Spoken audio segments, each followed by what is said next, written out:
الحمدللہ رب العالمین والصلاة والسلام علی سید المرسلین اما بعد فاعوذ باللہ من الشیطان الرجیم بسم اللہ الرحمن الرحیم. پڑھیے الصلاة والسلام علیک یا رسول اللہ وعلی آلک واصحابک یا حبیب اللہ. الصلاة والسلام علیک یا نبی اللہ وعلی آلک واصحابک یا نور اللہ. پیارے پیارے اسلامی بھائیوں اور مدنی چینل کے ناظرین، درود پاک پڑھنے کے بے شمار فضائل و برکات ہیں. مصطفیٰ جان رحمت شمع بزم ہدایت صلی اللہ تعالی علیہ وسلم ایک بار اپنے گھر کے باہر تشریف لائے اور اکیلے ہی کہیں تشریف لے جانے لگے تو مسلمانوں کے دوسرے خلیفہ حضرت عمر فاروق اعظم رضی اللہ تعالیٰ عنہ جب دیکھا تو آپ گھبرائے کہ پیارے آقا اکیلے جا رہے ہیں، کوئی اور ساتھ بھی نہیں ہے، کہیں کوئی دشمن حملہ وغیرہ نہ کر دے، تو آپ بھی پیچھے پیچھے چل پڑے. تھوڑا آگے گئے تو دیکھا کہ نبی پاک علیہ الصلوۃ والسلام اللہ کی بارگاہ میں اکیلے تھے اور جا کے سجدہ ریز ہو گئے، سجدے میں چلے گئے. حضرت عمر فاروق ادب سے پیچھے ہٹ گئے. کچھ دیر کے بعد نبی پاک علیہ الصلوۃ والسلام نے جب سجدے سے سر اٹھایا تو فاروق اعظم کو دیکھ کر فرمایا کہ اے عمر، تم نے اچھا کیا کہ مجھے سجدے میں دیکھ کر تم ایک طرف کھڑے ہو گئے. اب نبی پاک علیہ الصلوۃ والسلام نے فرمایا ان جبریل اتانی فقال من صلی علیک من امتک واحدۃ صلی اللہ علیہ عشرا ورفعہ بها 10 درجات. آقا فرماتے بے شک ابھی جبریل امین میرے پاس آئے تھے اور عرض کی یا رسول اللہ صلی اللہ تعالی علیہ وسلم، آپ کا جو بھی امتی آپ پر ایک بار درود پاک پڑھے گا اللہ کریم اس پر اپنی 10 رحمتیں نازل فرمائے گا اور اس کے 10 درجات بھی بلند فرمائے گا. ایک درود 10 رحمتیں اور 10 درجے بھی بلند ہو رہے ہیں. اللہ اکبر.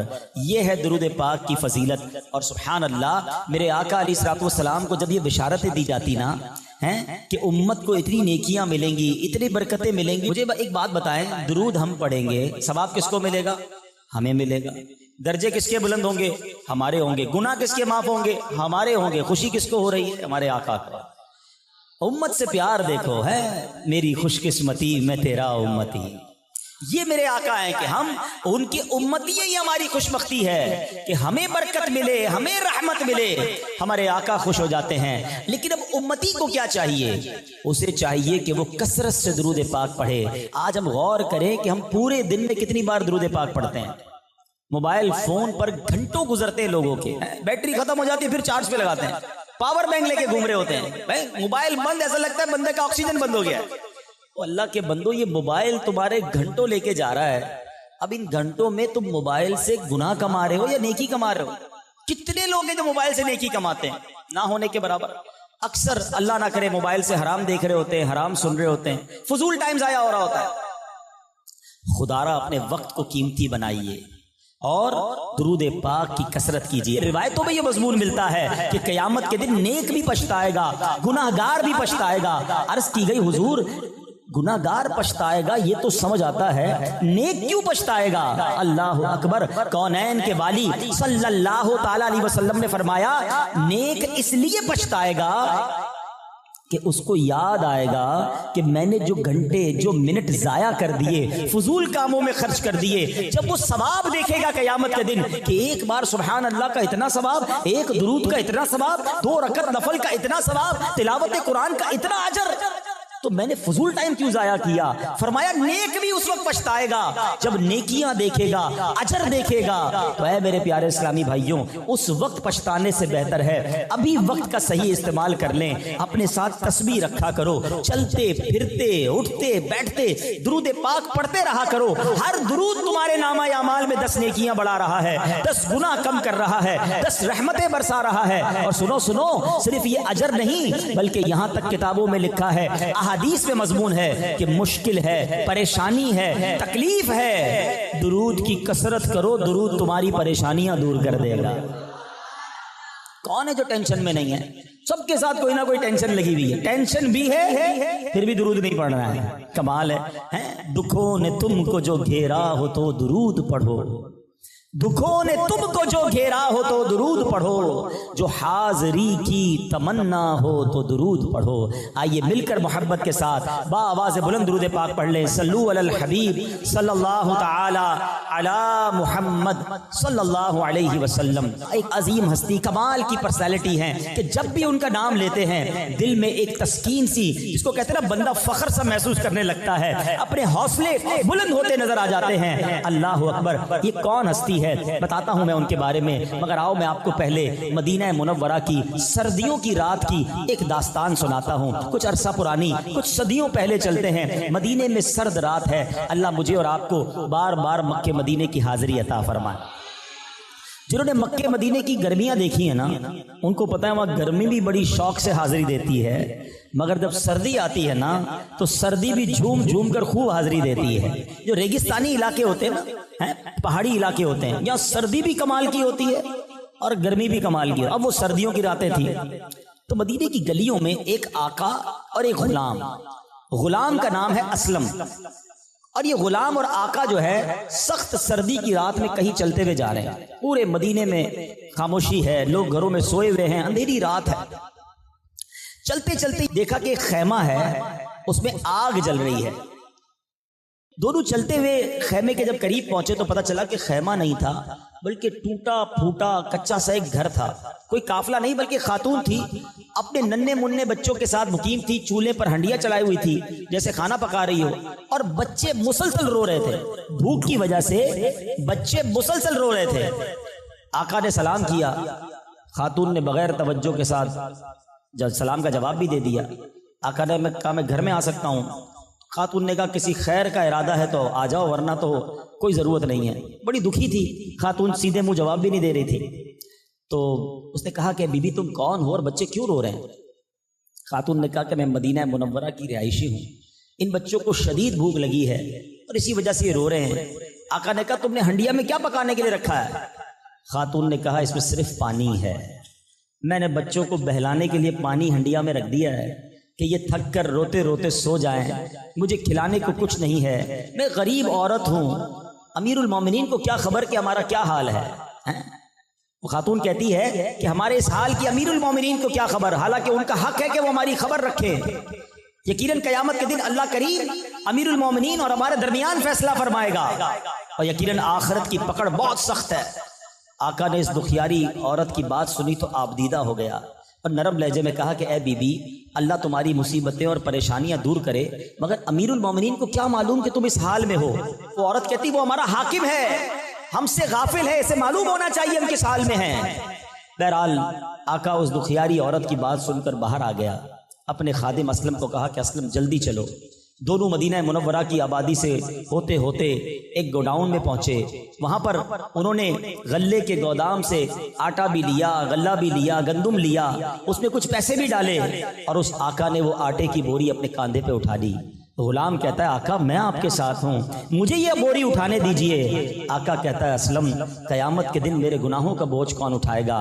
یہ تو دنیا کا بوجھ ہے، یہ مجھے ہی اٹھانے دو، یہ بوری اٹھا کر جا رہا ہے۔ غلام کہتا ہے آقا مجھے اٹھانے دیں، کہا نہیں یہ بوجھ میرا ہے، میں اٹھاؤں گا۔ آقا اس بڑھیا کے گھر پہنچتا ہے، اس کے برتن میں کھانا ڈالتا ہے اور جناب کھانا پکانے شروع ہو جاتا ہے۔ اب جب کھانا کچھ پکنے لگ گیا تو اب اس کے بعد اس نے کیا کیا، بچوں کو اپنے ہاتھوں سے کھانا کھلانا شروع کیا۔ بچے بہت خوش ہوئے، ان کا پیٹ بھر گیا، اب بچوں کے ساتھ کھیلنے لگا، بچے بھی کھیلنے لگے۔ آقا جو ہے اب سکون کا سانس لے کر اس گھر سے باہر نکلتا ہے، اور اب ایسے آ کر گھر کے باہر بیٹھ گیا جیسے کاندھے سے کوئی بوجھ اتر گیا ہو۔ وہ خاتون آقا کی طرف متوجہ ہوئی کہ تم بڑے شفیق ہو، تم بڑے مہربان ہو، تم نے میرے روتے ہوئے بچوں کے چہروں پر مسکراہٹ بکھیر دی ہے، اللہ تمہیں اس کی بہترین جزا عطا فرمائے۔ حقیقت تو یہ ہے کہ تم امیر المومنین بننے کے حقدار ہو۔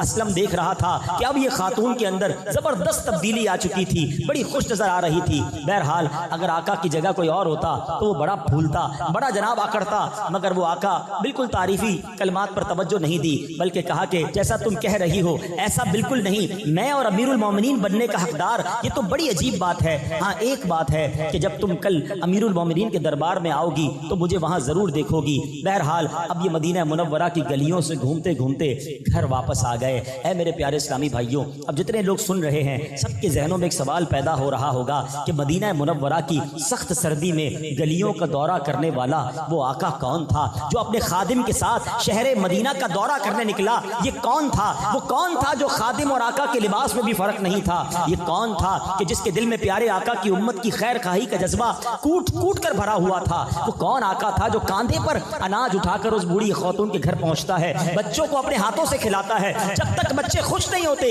اسے سکون نہیں آتا؟ یہ کوئی اور نہیں، یہ ہم سب کے امام امیر المومنین خلیفۃ المسلمین مسلمانوں کے دوسرے خلیفہ حضرت عمر فاروق اعظم رضی اللہ تعالی۔ یہ وہ جذبہ تھا، یہ وہ تربیت مصطفیٰ صلی اللہ تعالی علیہ وسلم کا شاہکار ہے کہ نبی پاک کی امت کا خیال ایسا تھا۔ حضرت عمر فرماتے ہیں کہ اگر کسی نہر کے کنارے بکری بھی پیاسی مر جائے تو عمر سے اس کا سوال کیا جائے گا۔ حضرت عمر فاروق اعظم رضی اللہ تعالیٰ عنہ کی جو سیرت ہے وہ ساری دنیا کے جو حکمران ہیں ان کے لیے درس ہے کہ جو اپنی رعایا کا ایسے خیال رکھا کرتے تھے، وہ بڑے بڑے محلات میں نہیں رہتے۔ اللہ اکبر، ذرا سوچئے، یہ وہ لوگ تھے جو نبی پاک کے تربیت یافتہ تھے۔ لگژری لائف نہیں بلکہ وہ سادہ زندگی گزار کر امت کی خیر خواہی کیا کرتے تھے۔ آپ کو فاروق اعظم کہا جاتا ہے۔ فاروق پتہ ہے کس کو کہتے ہیں؟ فرق ڈالنے والے کو، ڈفرینشیٹ کر دینے والے کو۔ جب سے آپ ایمان لائے حق اور باطل کے درمیان ایسا فرق ڈال دیا اور مسلمانوں کو ایسا غلبہ نصیب ہوا کہ آپ کا نام جو ہے وہ فاروق اعظم پڑ گیا۔ یاد رہے امیر المومنین سب سے پہلے دنیا میں اگر کسی کو کہا گیا نا تو وہ حضرت عمر فاروق کو کہا گیا، کیونکہ حضرت ابوبکر صدیق رضی اللہ تعالیٰ کو خلیفۃ الرسول اللہ کہا جاتا تھا۔ ٹھیک ہے، تو آپ سے لوگوں نے کہا کہ حضور اب آپ ہمارے امیر بن گئے ہیں تو آپ کو ہم کیا کہیں؟ تو آپ نے کہا اگر مجھے خلیفۃ الرسول اللہ تو مجھے نہیں کہہ سکتے کیونکہ میں تو حضرت ابوبکر کا خلیفہ ہوں، تو پھر خلیفۃ الرسول اللہ کہنا پڑے گا تو بہت بڑا ہو جائے گا۔ تو لوگوں نے کہا حضور ہم مومن ہیں، آپ ہمارے امیر ہیں، تو پھر آپ امیر المومنین ہوئے۔ کہا یہ ٹھیک ہے۔ تو سب سے پہلے امیر المومنین جن کو کہا گیا وہ فاروق اعظم رضی اللہ تعالیٰ عنہ ہیں۔ آپ کو پتہ ہے جمعے کے خطبے میں ہم یہ جو بڑے بڑے 4 صحابہ کرام ہیں نا ان کا ذکر بڑے پیارے انداز میں سنتے ہیں۔ اب پرابلم یہ ہے کہ ہم آتے تو ہیں ہر جمعے کو، امام صاحب کہتے کیا ہیں سمجھ کسی کو نہیں آتی، نہ کسی کو سمجھنے کی ضرورت ہے، نہ کسی کے پاس ٹائم ہے۔ بندہ کہے یار پورا خطبہ یاد ہو گیا بچپن سے سنتے سنتے، کبھی مانا تو سمجھوں۔ اب سنو حضرت عمر فاروق کے نام سے پہلے کیا خوبصورت القاب ہم سنتے ہیں، ذرا سنیے گا۔ اعدل الاصحاب مزین المنبر والمحراب الموافق رأیہ للوحی والکتاب سیدنا و مولانا الامام امیر المؤمنین وغیظ المنافقین امام المجاہدین فی رب العالمین ابی حفص عمر بن الخطاب رضی اللہ تعالی عنہ۔ سبحان اللہ۔ اب آپ کے ان القاب کا ذرا معنی سمجھنا۔ آپ اعدل الاصحاب، سارے صحابہ میں سب سے زیادہ عدل کرنے والے، آپ کی عدالت کے تو چرچے تھے نا۔ اعدل الاصحاب ہیں، مزین المنبر والمحراب، محراب اور منبر کی آپ زینت ہیں۔ اللہ اکبر۔ الموافق رأیہ للوحی والکتاب، آپ کی زبان پر رب نے کیسا حق جاری کیا، ایک بار نہیں 2 بار نہیں، علماء فرماتے ہیں 20 بار ایسا ہوا کہ حضرت عمر فاروق کوئی مشورہ نبی پاک کی بارگاہ میں پیش کرتے، اسی مشورے کی تائید میں قرآن کی آیت نازل ہو جاتی تھی۔ یعنی حضرت عمر کی رائے اور اس رائے پر قرآن کا نازل ہو جانا، تو صحابہ بھی کہا کرتے تھے عمر کی زبان پر حق جاری ہے، عمر جو کہتے ہیں قرآن نازل ہو جاتا ہے۔ اللہ اکبر۔ آگے سنو، امیر المؤمنین وغیظ المنافقین، منافقین پر بڑے غضب والے ہیں، مومنین کے امیر ہیں، اللہ کی راہ میں جہاد کرنے والوں کے امام ہیں۔ ابی حفص، آپ کی کنیت ابو حفص ہے اور یہ بھی کمال کی کنیت ہے۔ ابو حفص، حفص کہتے ہیں شیر کے بچے کو، ابو حفص کہتے ہیں شیر کو، اور حضرت عمر وہ جرت والے، وہ طاقت والے اور ایسے غالب تھے کہ آپ کی کنیت بھی ابو حفص ہے. سبحان اللہ. اللہ اور اس کے رسول کے شعر. حضرت عمر کی تو کیا شان ہے. سبحان اللہ. یہ جو ذکر عمر کر رہے ہیں نا، یہ کتنی بڑی نیکی ہے. آؤ سنو اور ایمان تازہ کر لو. ہماری امی جان صدیقہ بنت صدیق حضرت عائشہ صدیقہ طیبہ طاہرہ رضی اللہ تعالی عنہا فرماتی ہیں زینوا مجالسکم بذکر عمرا. کہتی ہیں اپنی محافل کو حضرت عمر فاروق کے ذکر سے آراستہ کیا کرو. جب بیٹھا کرو نا تو عمر کا ذکر کر لیا کرو. دوستوں میں بیٹھو، گھر میں بیٹھو، مجالس اکیلے بیٹھنے کو بھی مجلس کہتے ہیں، اکیلے میں بھی عمر کا ذکر کیا کرو، تمہاری مجلس کی زینت بڑھ جائے گی. تو آؤ امی حضور کا حکم مانتے ہوئے حضرت عمر کا ذکر کرتے ہیں. اللہ ان کے صدقے ہم پر رحمتوں کی بارش نازل فرمائے. ارے حضرت عمر کی فضیلت بیان کرنے کے لیے ایک ہی حدیث کافی ہے. اللہ کے نبی فرماتے ہیں میرے بعد کوئی نبی ہوتا تو عمر ہوتا. اب امیجن تو کریں نا، اب سوچے تو صحیح کہ وہ کیا پرسنالٹی ہوں گے کہ جن کے بارے میں یہ کہا جا رہا ہے. اللہ اکبر. حضرت عمر کا ایمان قبول کرنے کا واقعہ کیا کمال کا واقعہ ہے. مختلف روایتوں میں مختلف انداز سے نقل کیا گیا. ماجرا یہ تھا حضرت عمر جب ایمان نہیں لائے تھے، ٹھیک ہے، 39 مسلمان ہوئے تھے. ذرا سمجھیے گا دور کیسا تھا کہ صرف 39 مسلمان تھے. ٹھیک ہے، 39 مرد مسلمان ہوئے تھے، کچھ خواتین ہوئی ہوں گی. ایک گھر تھا. اللہ پاک آپ کو اور مجھے بار بار مکے مدینے کی حاضری عطا فرمائے. صفا کی جو پہاڑی ہے نا، جہاں سے صفا مروہ سعی کرتے ہیں، صفا کی پہاڑی کے پاس ایک گھر تھا جس کو دار ارقم کہا جاتا ہے. اب تو وہ گھر وہاں نہیں ہے، مگر کبھی کبھی صفا مروہ سے گزرتے ہوئے ان یادوں کو تازہ کیا کرو کہ یہیں کسی جگہ پر وہ گھر ہوگا جہاں ہمارے آقا چند صحابہ کے ساتھ چھپ چھپ کر عبادتوں کا سلسلہ تھا. اسلام کی بات ہوتی تھی مگر چھپ کر ہوتی تھی. سوچو ہمارے صحابہ کی کیسی قربانی تھی. آج اس مسجد میں مائک لگا کر کھلے عام آپ اللہ رسول کی بات کر رہے ہیں. ایک دور ایسا بھی تھا کہ سجدہ کرتے تھے تو مار پڑتی تھی، نماز پڑھتے تھے تو مار پڑتی تھی، اللہ کا نام لیتے تھے تو مار پڑتی تھی. اتنا ستایا جاتا تھا. کعبہ سامنے تھا. کبھی سوچو صفا کی پہاڑی اور کعبے کے درمیان ڈسٹنس کتنا ہے، بہت تھوڑا سا، مگر صفا پہ بیٹھے ہیں، طواف نہیں کر سکتے، کعبے پر آ کر دیدار نہیں کر سکتے، کعبے کا طواف نہیں کر سکتے کیونکہ کفار مارتے تھے. اتنا خوف، اتنا ظلم تھا. 39 مسلمان ہیں اور حضرت عمر ابھی ایمان نہیں لائے. حضرت عمر نے تلوار لی اور تلوار لے کر کہیں جا رہے ہیں. ایک صحابی نے راستے میں روکا. عمر کہاں کا ارادہ ہے؟ کہتے مسلمانوں کے نبی کو معاذ اللہ شہید کرنا ہے، اللہ کے رسول کو شہید کرنے کا ارادہ ہے. کہا اے عمر کیا کر رہے ہو؟ تم بنو زہرا اور بنو قریش کو کیسے سنبھالو گے؟ یہ قبیلے تمہارے خلاف ہو جائیں گے. بڑے جلال والے تھے، بڑا انداز تھا حضرت عمر کا. کہا لگتا ہے تم بھی مسلمان ہو گئے ہو، مجھے ڈرا رہے ہو، مجھے روک رہے ہو، تم بھی ایمان لے آئے ہو لگتا ہے. کہا ہاں میں بھی ایمان لے آیا ہوں. مگر میں تمہیں اس سے بڑھ کر بات بتاؤں، غصہ بعد میں ہونا، اپنے گھر جاؤ، تمہاری بہن اور تمہارے بہنوئی بھی ایمان لے آئے. حضرت عمر کو یقین نہیں آیا. آپ کے بہنوئی تھے سعید بن زید رضی اللہ تعالیٰ عنہ، ٹھیک ہے. اور جیسے ہی گھر میں گئے تو گھر کے باہر سے کچھ پڑھنے کی آواز آئی. بہن اور بہنوئی قرآن پڑھ رہے تھے. حضرت خباب رضی اللہ تعالیٰ ان دونوں کو قرآن پڑھا رہے تھے. چھپ چھپ کے سارا معاملہ ہو رہا تھا. جیسے حضرت عمر کے آنے کی اطلاع ملی تو حضرت خباب پیچھے چھپ گئے اور اندر گئے.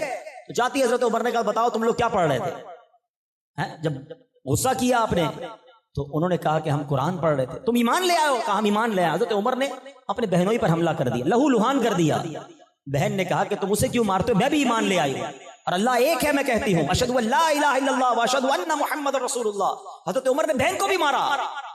مگر جب دیکھا کہ یہ لوگ کمال کا ایمان ہے کہ میرے غصے کے باوجود یہ چینج نہیں ہو رہے، جب غصہ ٹھنڈا ہوا تھا بتاؤ تو تم پڑھ کیا رہے تھے؟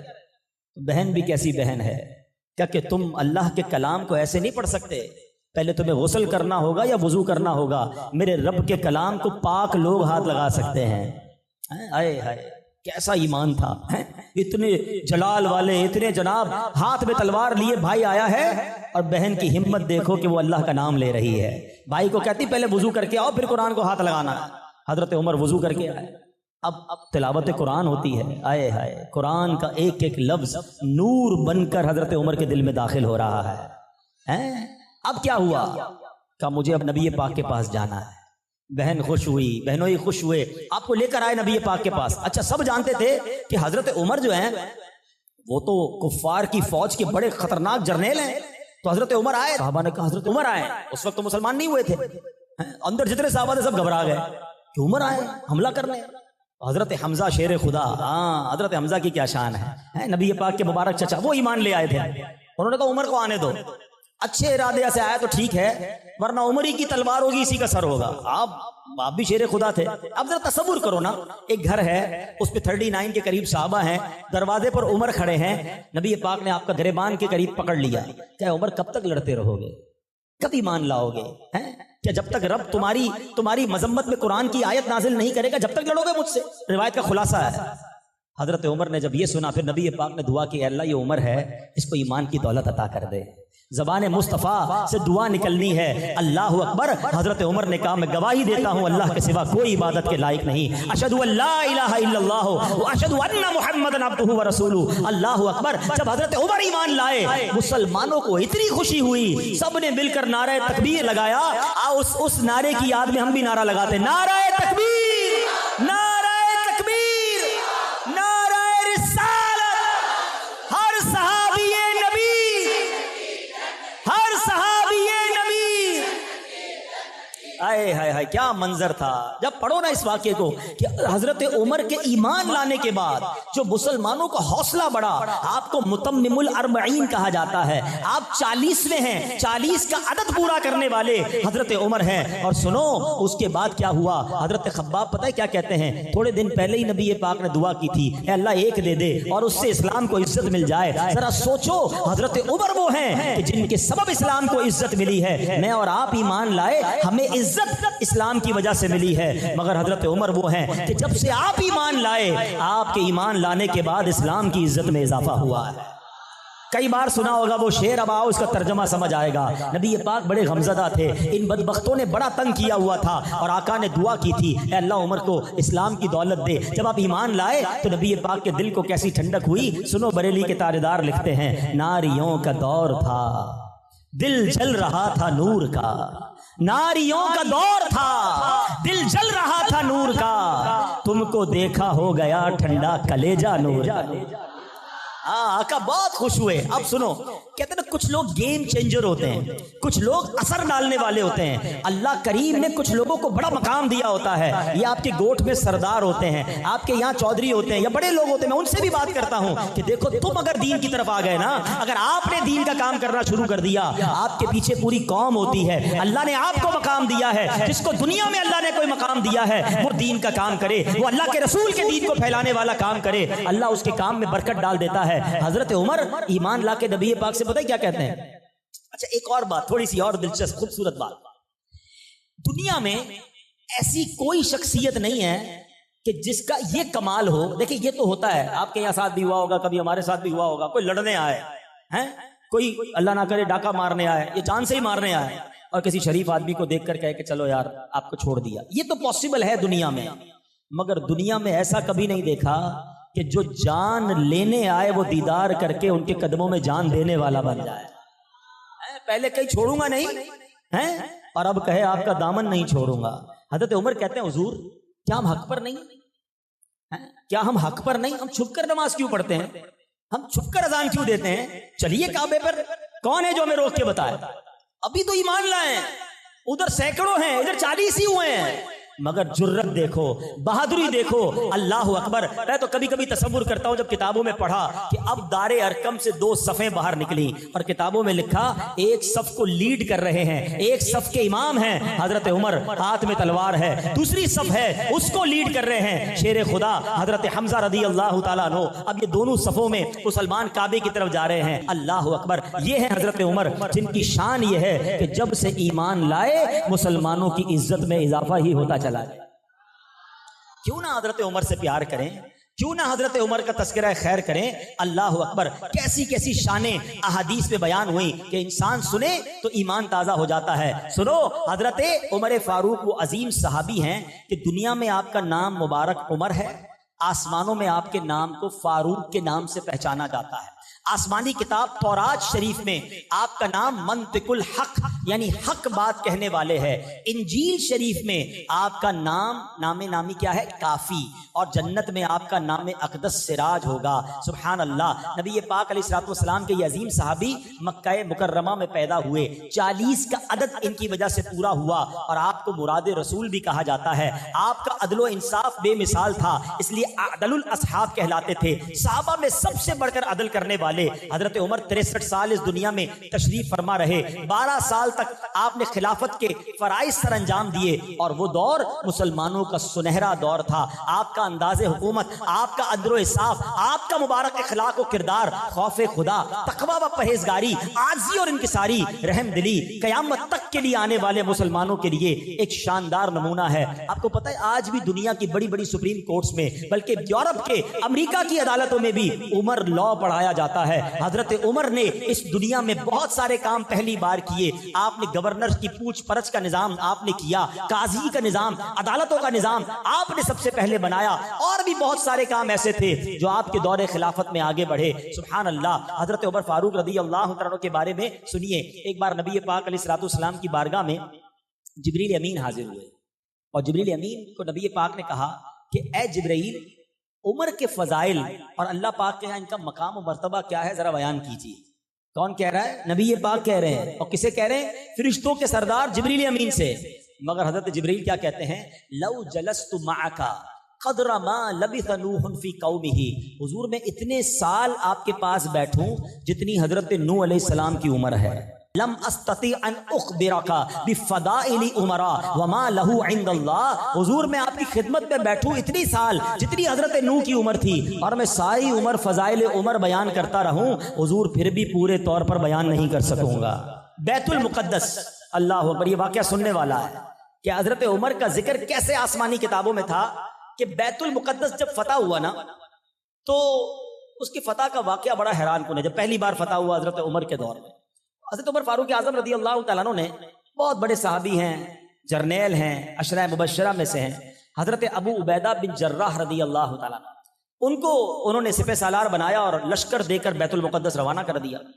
حضرت ابو عبیدہ بن جراح رضی اللہ تعالیٰ عنہ لشکر کے ساتھ بیت المقدس پہنچے اور انہوں نے جو بیت المقدس کا جو قلعہ تھا جس میں کافر اندر تھے، غیر مسلم اندر تھے، آپ نے اس کا گھیراؤ کر لیا.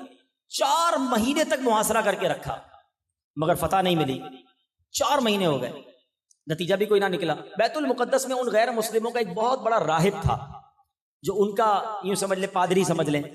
وہ قلعے کی دیوار پر چڑھا اور ابو عبیدہ بن جراح رضی اللہ تعالیٰ عنہ سے کہا کہ ہم ہر حال میں تم سے جنگ کریں گے، ہمارے شہر کو صرف ایک ہی شخص فتح کر سکتا ہے، اس کے اوصاف ہماری کتابوں میں لکھے ہیں اور سنو وہ تم نہیں ہو.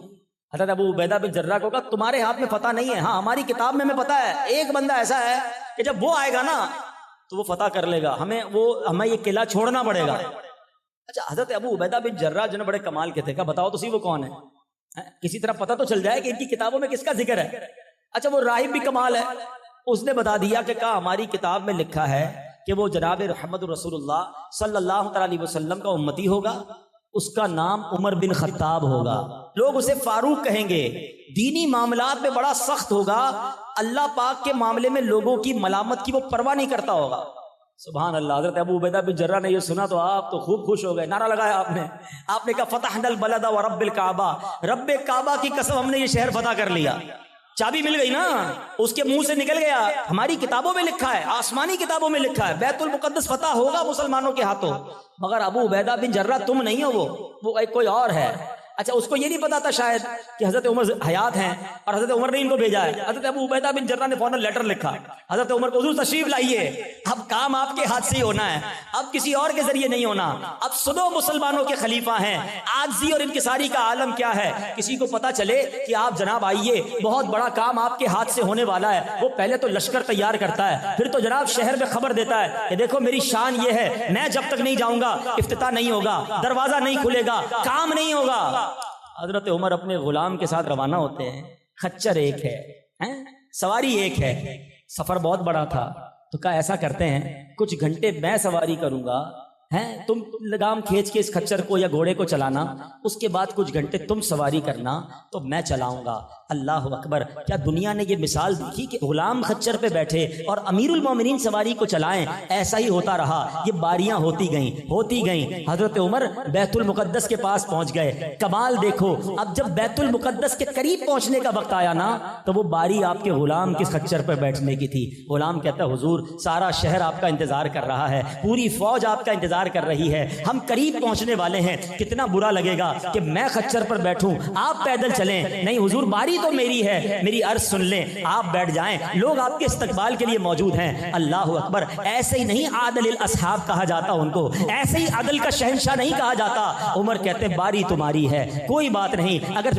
وہاں پر قوم استقبال کے لیے موجود ہے۔ اس دنیا نے یہ منظر دیکھا، امیر المومنین خلیفۃ المسلمین نبی پاک کے چہیتے صحابی جن کے ہاتھوں پر بیت المقدس فتح ہونا ہے، ان کا غلام خچر پر بیٹھا ہے اور وہ امیر المومنین اس خچر کی لگام تھامے بیت المقدس میں داخل ہو رہا ہے۔ اللہ اکبر! دروازہ کھٹکھٹایا گیا، بیت المقدس کا وہ راہب جو ہے وہ باہر آیا، اور جب اس نے باہر آ کر حضرت عمر فاروق کو دیکھا، دیکھتے ہی پہچان گیا کہ ہماری کتابوں میں جس بندے کے بارے میں، جس شخصیت کے بارے میں نشانی ہے، یہ وہی ہیں جن کا ذکر ہماری کتابوں میں ہے۔ شہر انہوں نے فتح کرنا ہے۔ ان کافروں نے بغیر لڑائی کے بیت المقدس عمر فاروق اعظم کے حوالے کر دیا۔ مسلمانوں کو ایسی عظیم فتح نصیب ہوئی کہ جناب کوئی تلوار نہ چلی بلکہ بغیر لڑائی کے بیت المقدس فتح ہو گیا، کیونکہ انہیں معلوم تھا ہماری کتابوں میں ان کا ذکر ہے۔ اب ذرا سوچو ان کا مقام کیسا ہوگا، ان کا مرتبہ کیسا ہوگا کہ ان کا ذکر صدیوں پہلے اللہ کی کتابوں میں لکھا ہے۔ یقیناً اب تو بائبل، انجیل اور توریت میں تحریف کر دی گئی ہے، اب وہ ایسی کتاب نہیں رہی جیسی پہلے نازل ہوئی تھی، اب ہمارا پڑھنا بھی جائز نہیں ہے، لیکن بتانا یہ مقصود ہے کہ یہ وہ ہستیاں ہیں جن کا ذکر اس طرح پرانی کتابوں میں تھا۔ سبحان اللہ! میرے پیارے اسلامی بھائیوں، ایسے ایسے واقعات ہیں۔ حضرت عمر فاروق رضی اللہ تعالیٰ عنہ کے بارے میں آتا ہے کہ آپ کی حضرت ام کلثوم رضی اللہ تعالیٰ عنہ پیارے آقا کی پیاری نواسی ہے، بی بی فاطمہ کی شہزادی تھی، وہ حضرت عمر کی زوجیت میں تھی۔ تو ایک دن حضرت عمر فاروق نے دیکھا کہ حضرت ام کلثوم بڑی رو رہی ہیں، تو آپ نے رونے کا سبب پوچھا تو کہا کہ کعب الاحبار رضی اللہ تعالیٰ کہتے ہیں کہ آپ جہنم کے دروازے پر ہیں۔ صحابی رسول تو حضرت عمر کا کمال دیکھیں، خود بہت بڑے صحابی عشرہ مبشرہ میں ہیں، یقیناً حضرت کعب الاحبار کا بڑا نام ہے، مگر حضرت عمر فاروق تو ان سے زیادہ افضل ہیں۔ مگر جب یہ سنا تو آپ ڈر گئے، فوراً حضرت کعب الاحبار سے رابطہ کیا اور کہا تم میرے بارے میں یہ کہتے ہو میں جہنم کے دروازے پہ ہوں؟ تو کعب الاحبار پتہ کیا کہتے ہیں؟ اے امیر المومنین جلدی مت کیجیے، پہلے میری بات تو پوری سن لیں۔ اللہ کی قسم ذوالحجہ کا مہینہ ختم ہوتے ہی آپ جنت میں تشریف لے جائیں گے۔ یہ کیسی بات کر رہے ہو، ابھی مجھے کہتے ہو میں جہنم کے دروازے پہ ہوں اور ذوالحجہ ختم ہوگا تو جنت میں چلے جاؤں گا، اپنی بات کی وضاحت کرو۔ اللہ اکبر! کعب الاحبار کہتے ہیں کہ حضور میں نے اس ذات کی قسم جس کے قبضہ قدرت میں میری جان ہے، ہم نے اللہ کی کتاب میں پڑھا ہے، کیونکہ یہ پہلے ایمان نہیں لائے تھے، انہوں نے پچھلی کتابیں پڑھی ہوئی تھی، کہ ہم نے پچھلی کتابوں میں پڑھا ہے کہ آپ جہنم کے دروازے پر کھڑے ہیں، جب تک آپ حیات ہیں لوگوں کو جہنم میں جانے سے روک رہے ہیں، جب آپ دنیا سے تشریف لے جائیں گے تو لوگ قیامت تک جہنم میں گرتے رہیں گے۔ یعنی آپ جہنم کے دروازے پر کھڑے ہو کر مسلمانوں کو، ایمان والوں کو جہنم میں جانے سے روک رہے ہیں۔ یہ فضیلت تھی حضرت عمر فاروق کی، اور کعب الاحبار یہ بھی جانتے تھے کہ جیسی ذوالحجہ ختم ہوگا، محرم شروع ہوگا، حضرت عمر دنیا سے چلے جائیں گے۔ اللہ اکبر! یہ واقعات پچھلی کتابوں میں موجود اور حضرت عمر فاروق کو یہ مقام حاصل ہے۔ سبحان اللہ! میرے پیارے اسلامی بھائیوں، میں نے شروع میں ایک بات کہی تھی کہ حضرت عمر فاروق جو ہیں وہ اسلام کے لیے عزت ہیں۔ اب سنو، نبی پاک علیہ الصلوۃ والسلام فرماتے ہیں، حضرت عبداللہ ابن عباس سے روایت ہے، روز قیامت،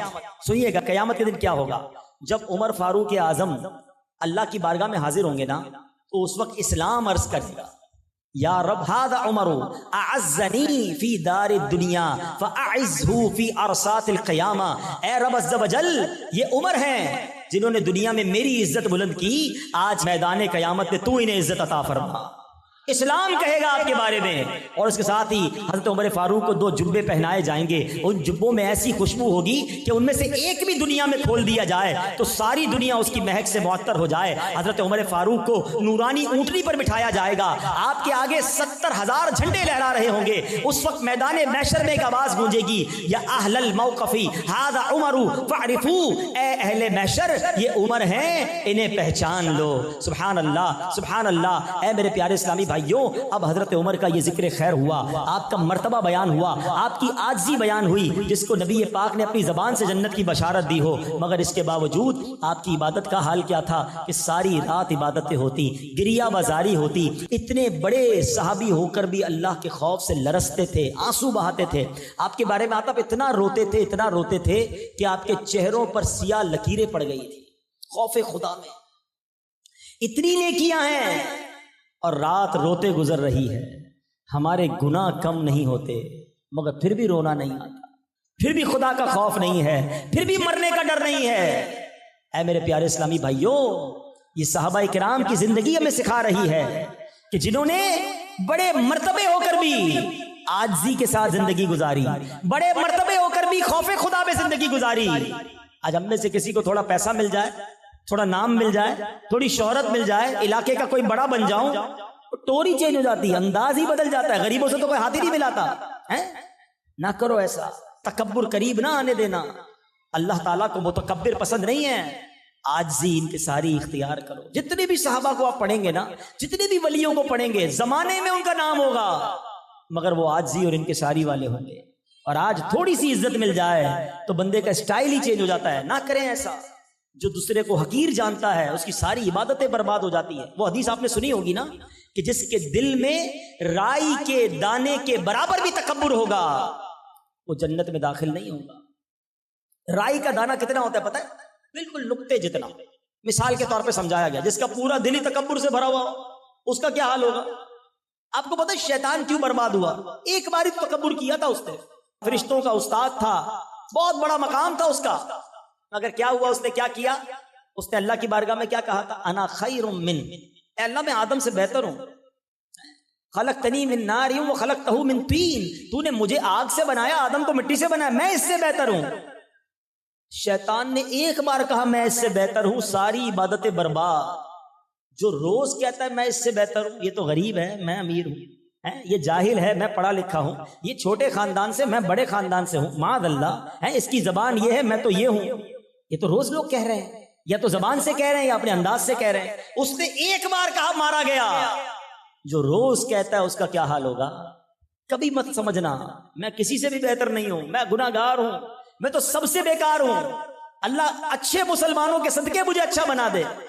کبھی یہ تکبر قریب مت آنے دینا۔ اور دوسری بات، اتنے سارے نیک اعمال ہوتے ہوئے خوف خدا ہے۔ اللہ مجھے اور آپ کو بھی خوف خدا نصیب فرمائے۔